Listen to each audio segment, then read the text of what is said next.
Hi, I'm Maisha Kai, Managing Editor of The Glow Up at The Root, and welcome to Mastering Authenticity and Diversity in Marketing, presented by Storyblocks. You know, those of us who work in media, and particularly progressive media like TheRoot.com, are very familiar with a few buzzwords: diversity, inclusion, representation. And some folks like to dismiss those of us concerned with issues of representation as PC-obsessed sheeple who are just hiding behind our social justice warrior keyboards. But for those of us from marginalized communities, and yes, I know that's another buzzword, this is more than an issue of just aesthetics. Representation, or lack thereof, can affect our ability to thrive, or in many respects survive in our chosen fields.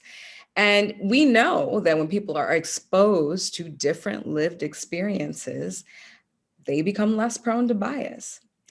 But when it comes to the stock images that so many of us are exposed to on a daily basis, how we see people portrayed is just as important as who we see portrayed. And it's often a direct reflection of who gets to create those images, which is why I'm so thrilled that Storyblocks invited me here today to speak with this incredible panel of creators, which includes Sydney Carlton, Director of Brand Marketing at Storyblocks, filmmaker Monica Singleton, and filmmaker Jasmine Leyva. So, Sydney, you all did this amazing campaign this year called the Restock Campaign. And, since that's the reason we're all here today, why don't you tell us a little bit about it? Yeah, sure. So Restock was a campaign that was built as a response from customer demand, tweets, emails, internal conversations, and in response to this growing conversation and dialogue about the importance of representation in media. So stock media has a reputation for being really dry, very homogenous, very white. And one of the reasons for that, one of the biggest reasons for that, is because a lot of stock media is created by Eastern Europeans. So just in its very essence, they don't have access to authentic, underrepresented populations. So what we set out to do through Restock was to change the pipeline, to change the conversation, to get filmmakers that authentically represent these communities to contribute stock. So we worked with 8 initial filmmakers, focusing mostly on Black filmmakers and the LGBTQ community. And they built some collections that just showed everyday humanity in these worlds.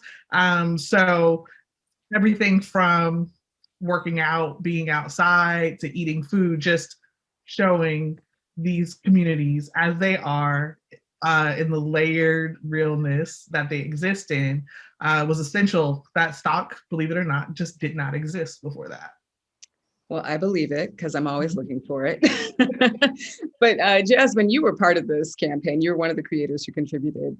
Tell me a little bit about yourself and how you got linked up with Storyblocks. So Sydney contacted me to be a part of this wonderful campaign. And it really resonated with me because as a documentary filmmaker who doesn't have time to go out and shoot 500 different clips, I rely on stock media to kind of help illustrate my projects. So when I was doing my last feature-length documentary, The Invisible Vegan, for example, I was looking for, just people eating. And nothing overly stylized and overly produced, just, people of color just eating in their element. And there was such an absence of that kind of just natural footage that I was looking for. So this project, this Restock campaign really resonated with me because it was literally kind of the change I wanted to see in the stock media world. And I got to help do it myself. Yeah, and I can't agree with you more. It's remarkable what dearth there was in terms of this kind of content. Monica, you also contributed, and what's your background and how did you connect with this campaign? Yeah, hey everyone, my name is Monica. I'm a filmmaker in the DC area, live in Maryland, and my background is kind of fun, it's kind of an interesting journey. I started out in the broadcast world when I was in college and quickly realized that I loved sharing stories. I loved just sharing people's experiences. And so I did some work for nonprofits in that world, and then I kind of moved into the ad agency space. And now I'm a video editor for a company, and I do a lot of freelancing and just different projects as of now.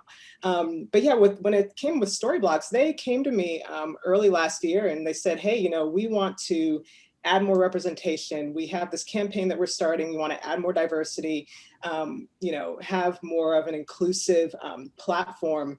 And I immediately jumped on the opportunity, and it was such a great experience working with them, because as somebody who is, like Jasmine said, a filmmaker myself who frequently relies on stock media, it would be hard trying to find, clips and things like that with people that looked like me. And so it was a great initiative, and it was so great because Storyblocks, they didn't really push. It wasn't like a pushing of an agenda.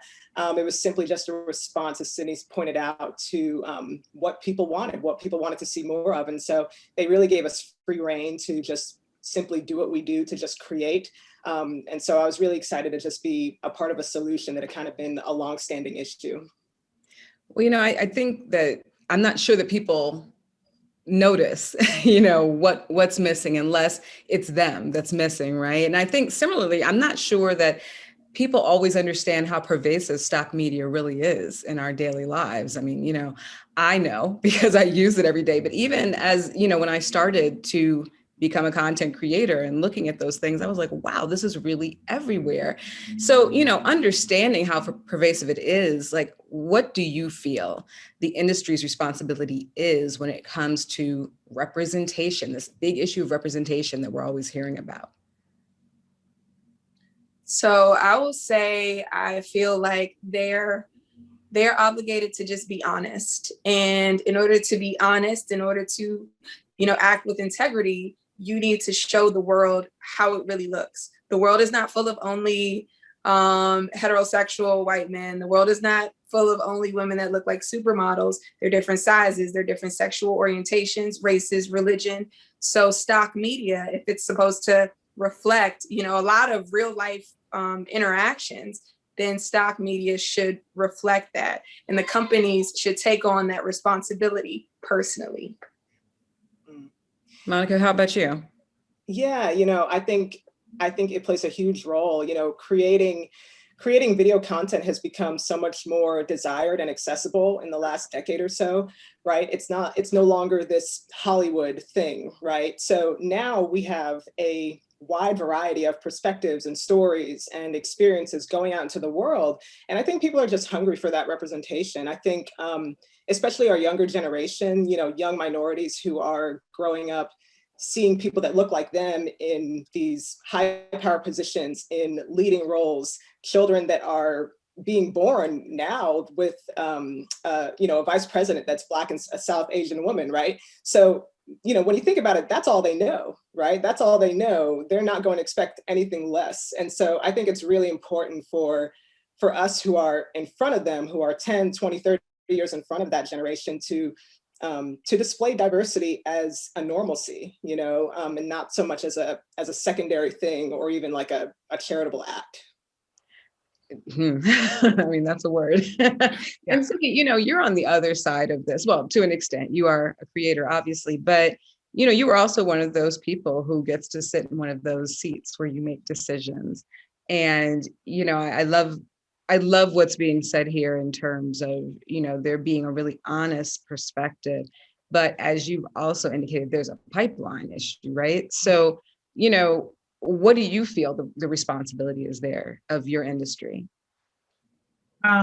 So I think anyone in the media industry has a responsibility to represent the world as it is, but for a few practical reasons. One, we're responsible for normalizing the imagery that whatever we're bombarding our audience and customers with. So when we present just one version of a human, that human is now the normal, the standard, the accepted, and we have the chance to influence that and widen that idea of normalcy. As we said, like, kids today can not only see themselves or see a wider variety of people reflected in all different positions, but also those that are not little white kids everywhere can also see that, oh, like, the possibilities and variety of humans that may not exist in their everyday lives, so that they understand that those people are just like me and they're human as well. That's all important, and that's all part of this. And so also, like, advertisements that are diverse and reflect the world accurately are more effective, they're more impactful. So it's actually just kind of common sense. As Monica was saying, this isn't a charitable act, this is practical good work. And so the media at large and stock media should look at that and examine it. This content is in demand, it's desired, it's wanted, it's good business. It's good business. Yes.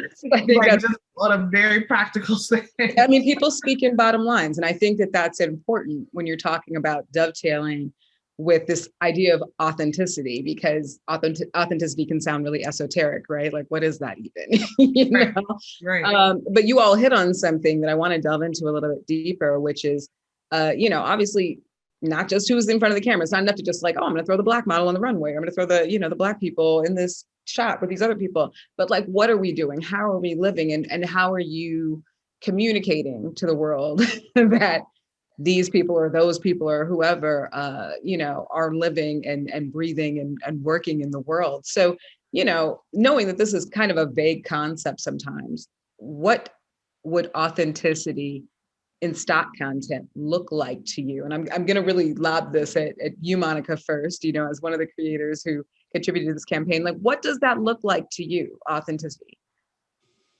Yeah, I think when I'm viewing some sort of content, sometimes I would feel that frustration if I don't, aside from someone who not finding somebody who looked like me, sometimes it can feel like, okay, we're going to throw a person of color in the mix, right? So we can be diverse, so we can kind of check that box, right? But I think that's where that authenticity comes in, because at the end of the day, if you don't actually believe in what you're creating, I think that's going to show up on screen. I think that can potentially show up in your work. And so if you're not actually concerned about including minorities, including people that are marginalized, if that's not necessarily a priority, then yeah, that'll show up in your work. And I think people will be able to sense that. Jasmine, you talked about wanting to see more honesty, but like, what does an honest image look like to you? To me, an honest image, I don't know if you guys have you guys watched How to Get Away with Murder? Yeah, sure. Yeah. Okay, so there was a scene in the first season of How to Get Away with Murder where Viola Davis took that wig off. Yes. And we saw the cornrows underneath the wig.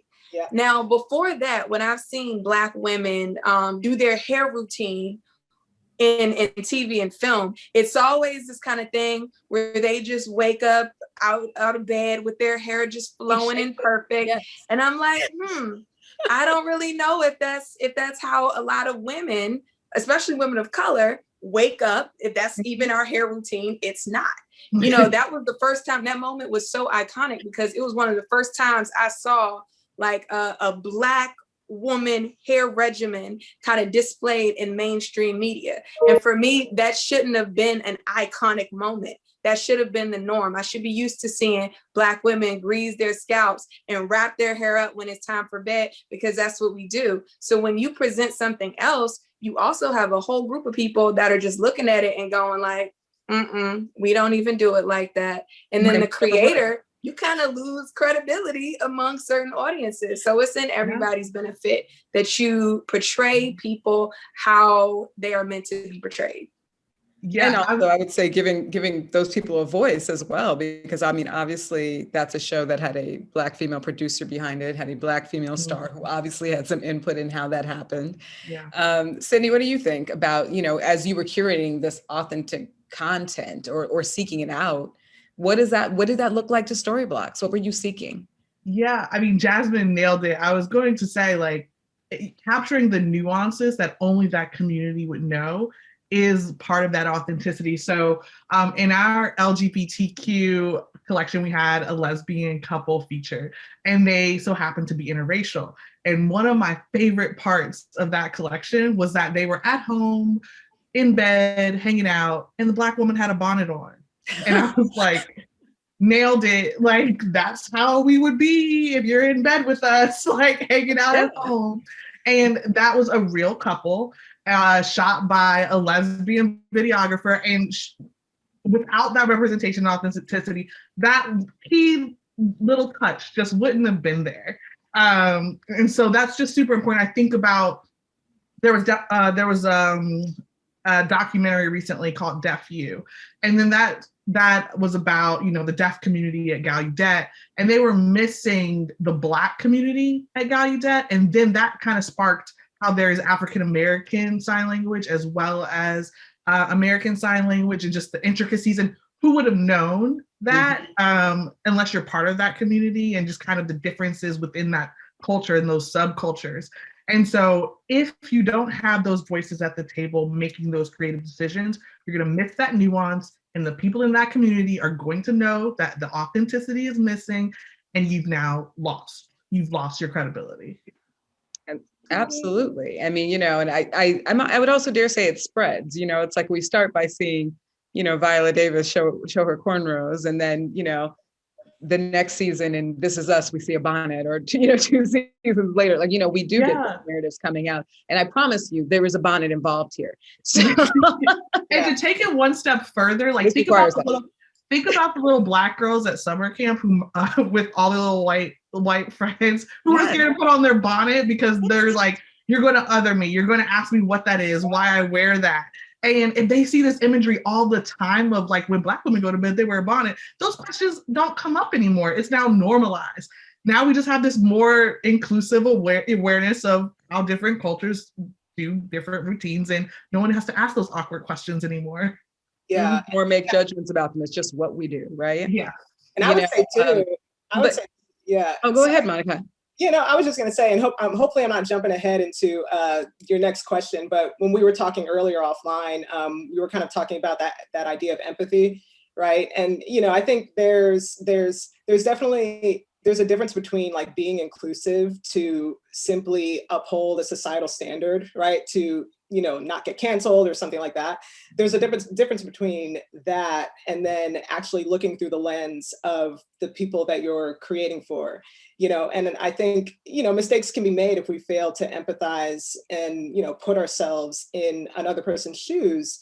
You know, so I think it's really important to have that empathy for somebody else's experience. And the example that Jasmine gave was such a great example. I haven't watched How to Get Away with Murder in a while, but I do remember that first season, and I remember that scene and how, like, iconic that scene was, and how memorable it was. Yeah. Yeah, and it sparked more. I mean, you know, we just lost Cicely Tyson, but another iconic scene is Viola Davis getting her hair done, sitting between her mother's legs. That's something very, you know, unique to the Black community. But you're right, all these nuances, and you didn't jump ahead. You actually, again, led me right where I needed to go, because all of these nuances also have to do with who's doing the creating, who's behind the camera, who gets the access. And, you know, I'm going to share with you another little anecdote. We have a little game at the Root, right? So, you know, inevitably one of us will be searching for a stock photo, and we'll come up with something like weird, like really weird and offensive in some like innocuous search. And then, you know, the rest of us will try to one up that person because there's so much of that content out there. And as Sydney indicated earlier, you know, part of that is because the bulk of the people creating stock media are from Eastern Europe. And there's nothing wrong with being from Eastern Europe, but it does limit your pool of access and just even awareness of, right, of who's around, because those tend to be slightly more homogenous communities. So, you know, with that in mind, you know, aside from that, but like, you know, in terms of this pipeline issue, what do you find to be the major stumbling blocks, you know, when content creators are trying to approach diversity, you know, in media, and where do you think they fail at meeting these standards of authenticity? I know as a lifestyle, you know, content creator, this is a big deal for me. So, you know, like, where do you think that the missteps are happening? At the top. I think it all starts at the top. Like, you have you know, you have a lot of times you'll have a group of, historically, you know, you have white men running the show, you have them running all the corporations, and you don't have them double checking themselves, like saying like, all of these other executives look just like me. Maybe that's a problem, or maybe that's a dynamic that shouldn't even have happened in the first place. Mm-hmm. And the thing is, it doesn't even serve them, because if you hire a bunch of people that come from the same or similar perspective, then no one is there to be objective. There's no checks and balances. So I think it starts with making sure the people who are running the show, you know, it's a variety. They represent the population. Even with films, you know, the more you see people of color, you know, LGBTQ, the more you see these people behind the camera, the more you're going to see them in front of the camera, the more you're going to see them correcting things like, no, she should take off her wig in this scene. The more you're going to see that stuff. So again, I think it starts at the top. Yeah, I agree. Monica, what do you think? Yeah, I mean, I completely agree with Jasmine. I mean, she said it. You know, I think it starts with at the top. It starts with leadership, and you know, I'll go back to the whole idea of empathy, right? Putting yourself in somebody else's shoes. You know, I think when we fail to do that, you know, we do what we know with the information that we have, right? Mm-hmm. And so, you know, empathy breeds authenticity. You know, and when you look at minorities in the like mid-level to like maybe amateur film industry in that sphere, a lot of people just don't have the opportunities or maybe the means to go out and shoot something themselves, right?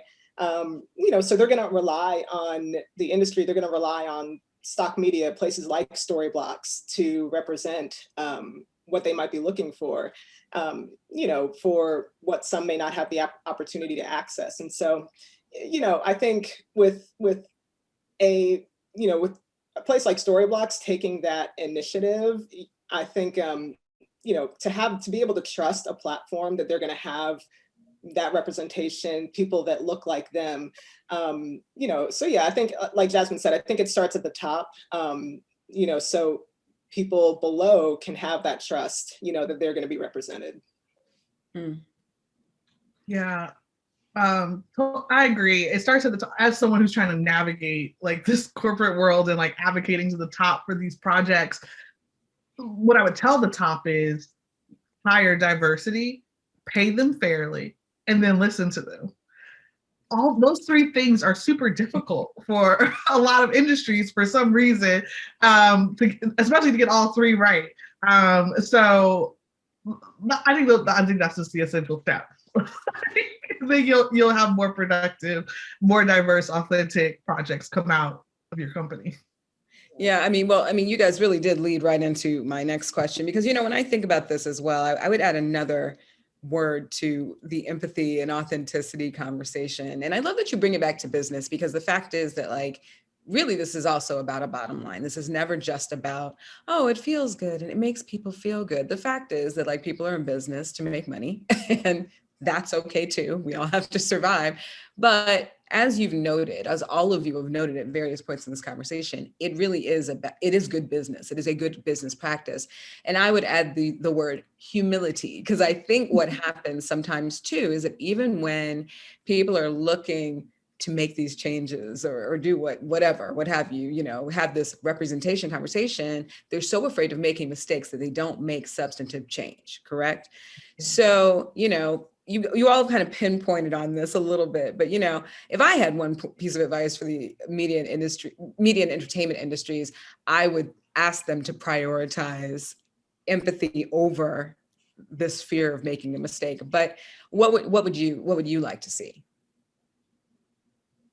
Well, I guess if I was adding a word, because I feel like the thing I do, like, I want empathy, but even more so than empathy, because I feel like that comes from even a passive place on my end, I want respect. Like, when you take away all of the cultural contributions of certain groups and render them invisible and absent, that is disrespectful to those populations, utterly disrespectful. So I would say I would ask them, hey, respect my being. I'd also argue that if you take away all those contributions, you might not have, at least in America, you might not have a culture. Monica, what would it be for you? Yeah, I think at this point there is an acknowledgement that needs to take place. I think we see some of that, kind of slowly starting to happen in Hollywood and in sports like the NFL, NBA, but there's also resistance there, right? There's also a lot of resistance because change is hard and sacrifice is even harder. Giving something up, is kind of hard. But I would love to see. I would love to see some sort of acknowledgement of, like Jasmine was just pointed out. It's like, oh yeah, there's been a lack of respect here, a dehumanization for way too long, and I think we need to acknowledge that first. And I would love to see people step aside and sacrifice potential recognition, potential even money, right, in order to lift somebody up that hasn't had that opportunity. So that is the hardest part. Yeah. It really is. Sydney, what do you think is the root of a lot of that, resistance? I mean, do you think it's as simple as like, well, I just want to make my money? Right. Yeah, exactly. Like, or this is a moment, it'll pass. Like, you can't think of this as a moment. Mm-hmm. You want to think of it as the beginning of a long-term commitment to change and to being more representative of the world and America or whoever your audience is today. And I think once you commit to changing this over the long term, one mistake isn't as scary, because you can report on that mistake. You can grow from that mistake. You can share that mistake, but you're committed to doing this over and over and over again. So that one mistake isn't going to take you out. So you'll get braver, you'll get stronger. You can share the journey, share the small wins, but to constantly remind yourself that this is something that you're putting into practice. This is a muscle that you're committed to building over the long term. Oh, I love that idea of building muscle. I do. And, speaking of sharing, this brings us back to the campaign. The campaign, basically the platform was created. I want to talk about what informed your approach, particularly you, Jasmine and Monica, like what informed your approach to this project and how did you choose your subjects and scenarios? So my big thing is just always honesty, authenticity. So I chose my subjects, I shot in the middle of the COVID crisis and California numbers were kind of crazy. Right? So it wasn't really a good time to ask to like go to a bunch of strangers' houses. So I worked with my friends. And one thing I did, I told them, I'm just like, just be yourself, like just cook. My homeboy, he said like, yeah, I usually cook pancakes in the morning. It's like, fine. And I'm going to just shoot you cooking pancakes. I don't want it to be overly produced. Talk to your girlfriend like you normally would. And just getting that honest moment. So that was my approach, because that was kind of, again, when I was doing my documentary, that's what I was looking for that I wasn't finding. Yeah, for mine, I really wanted to shoot something that was kind of abstract, but also versatile. And so I actually pre-created different patterns and words and images. And basically I put it on the computer and projected those images. I got a projector and we kind of went into a large, almost like a warehouse kind of space, set up some lighting and some haze. And I actually projected those images onto the subject in front. And so there were words like the word purpose, was projected onto the person.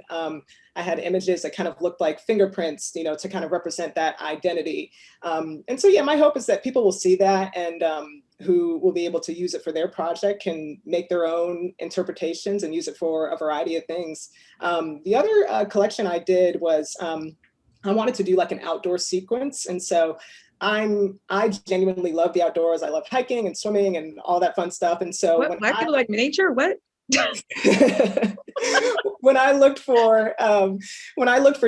was looking for images of, African Americans swimming, I couldn't really find anything. And so I grabbed a couple of friends and, got some waterproof gear and we went into the water and I just wanted to film them kind of swimming confidently in the water and having fun and being peaceful. And so that was my second collection. And so as of now, I think Storyblocks is the only platform that has Black women swimming in the water. Because my hair, no. Thank you for that, Monica. Thank you. Yes, of course, my pleasure. No, but seriously, you know, when it brings you back to that little Black girl at summer camp, right? You know, which I was once one, you know, and how are we showing those kids, her counselors, whoever else, that yes, we do get in the water, we do swim, we do all those things, right? You know, Sydney, in terms of creating, you know, what is now a very unique and I mean, exclusive platform of content that obviously will hopefully keep growing. What were you looking for in terms, like, you know, to broaden this scope? I was looking for exactly what they delivered. So I love that we kept it loose this first go round. I was interested in the perspective of the filmmakers themselves. They're in this industry. They probably have looked for stock to fill the gaps as they've mentioned they have. What do you think we need? So I love this kickoff. And I think it's important to acknowledge that it was just the beginning. We're continuing to go reach out to these filmmakers. We're broadening our target underrepresented communities. Like, it's so like underrepresented people are vast, and we have a lot more work to do. But I think that this was a strong start and a strong showing, and I hope that the stock media at large is interpreting this as a challenge. If we can do it, and we're kind of the small guys in this space, you should be doing it and you should catch up. And I invite you to try. Like, I invite you to try. I'm excited. Please, it can be very time consuming trying to search for some of these images. You know, so I'm personally grateful to you for creating a one-stop shop, but there should be more. This shouldn't have to be one stop, There right? should be way more. You know, when we talk about that representation matters thing, you know, when we talk about the pipeline issues, I mean, we've kind of touched on all these very buzzy concepts, but one of the things that we're concerned about is that it's just that, it's just buzzy right now, you know, that we, as 4 Black women sitting here having this conversation, obviously of different life experiences and et cetera, still, are we trending, right? So given, you know, everything that's happened in this past year, and given the fact that for the moment, at least, we do have the floor, what would you like to see? How do you feel that we can continue to kind of hold these doors open for a diverse pool of creators and make sure that these kind of D&I efforts and representational efforts aren't just temporary? I think that the people, you know, like I said, it starts at the top, and more people have to really they have to want to deserve the positions that they're in. And, you know, for me, and I take that as when I was acting as a commercial actress, I can't say that I deserved to be there, because there were a lot of dark-skinned girls, there were a lot of, you know, women, you know, plus size women who didn't get in the room. I don't want those victories. And in order to balance it and offset it, now when I do my projects, it's like, okay, I'm going to make sure that my projects star women with darker skin tones, or star, you know, women who don't even get in the, you know, who don't get what I get. And I'm not even, you know, I don't have white privilege, but I do have some degree of privilege. So just owning up to that privilege and making sure that you're doing things in your own career to reconcile the advantages that you have that other people don't have, and trying to balance the scale. Yeah, that's really good. And I would say as well, as kind of going off of what Jasmine said, as someone, you know, when I talk about sacrifice, you know, I'm, you know, talking about myself too. Like, how can I, as someone who has had those opportunities and had that privilege to pursue what I want to pursue, right? To go to college, to get a degree, to have the time to live at home with my mom, you know, for a little while, to have that time to decide, okay, like, what do I actually want to pursue? How can I now help step aside and, you know, help somebody else, you know, move up, right? You know, and I think it starts with us. It starts with, you know, what are we doing in our personal lives? You know, with what we have to give. You know, what are we letting influence us? What are we learning on our own? What are we teaching our kids? You know, I think it's super important to surround yourself with people that don't look like you, that don't think like you, that don't talk like you. You know, it's easy to surround ourselves with people that look like us. You know, I certainly do, right?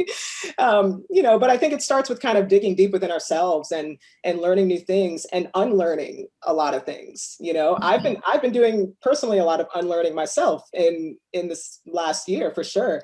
You know, and so yeah, I think being willing to sacrifice, with being willing to give something up in order to let another person go forward. Sydney, why don't you close us out? Because I'd love to hear how you'd like to see more talent cultivated in a more substantive, permanent way. Yeah, I think despite this conversation being trending right now, I think there's enough people of all races, genders, of all types that are already in positions where they can use their voice and continue to use their voice to hold their companies accountable, the projects they work on accountable. Like, ask the question, I don't think we have the right people in the room for this. Or I think that I think that we're not hitting the mark here. Like, if you notice something, see something, I think that we need to do better. Even holding your companies accountable just to DEI initiatives. Like, I don't think that you know, certain populations are getting treated fairly here. Speak up at every level. Like, no matter where you sit in the company, you do have a voice. You can enact change and leverage that. That's how you keep the conversation going. People need to know that we're still watching. We still want this to happen, even when this conversation is removed from the global stage. Accountability is still out there. So also, as consumers, if you're demanding more from the brands that you consume, if you're not accepting marketing that is homogenous, not representative, or falls flat, they have to change. They care about what you think. So as employees, as consumers, use your voice, continue to leverage it, and change has to be persistent and inevitable with that. I entirely agree. I think all of you are so brilliant. And I agree that even the fact that we're able to sit here and have this conversation on this massive platform is a privilege. So I'm so grateful that we had the platform and that you all were here with us today. And thank you so much to Storyblocks and South by Southwest.